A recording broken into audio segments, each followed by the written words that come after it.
एहसानुल हक मलिक।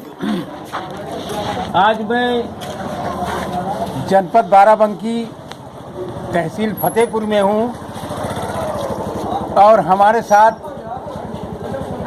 यहाँ के कुछ खास लोग हैं, खास करके मुस्लिम कम्युनिटी से हैं। मैं आपसे जानना चाहूँगा कि 72 साल बीत गए हैं, लेकिन आपको इस मुल्क में भागीदारी नहीं मिल पाई। जो आपकी संख्या थी, जो आप नौकरियों में 35 से 40% थे, वो भी ख़त्म हो गए हैं।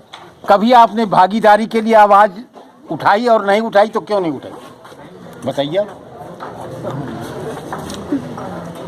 मैं मोहम्मद शाकिर वहलीमी, सामाजिक कार्यकर्ता।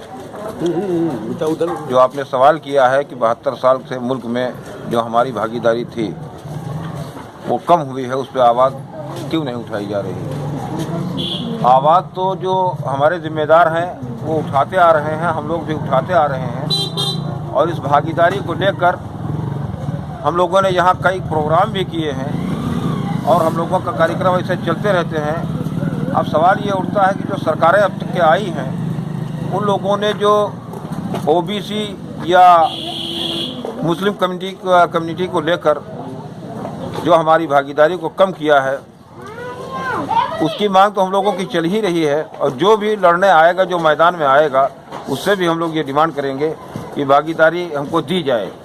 एक चीज़, दूसरी चीज़ जो सबसे अहम मुद्दा इस वक्त हम लोगों के सामने है कि जो मुल्क के अंदर सत्ता में कुछ ऐसे लोग बैठ गए हैं, हुकूमत में कुछ ऐसे लोग बैठ गए हैं जिनके पास भागीदारी की ना कोई बात है, ना कोई विकास की बात है, ना मुल्क की तरक्की की बात है, ना आवाम की तरक्की की बात है।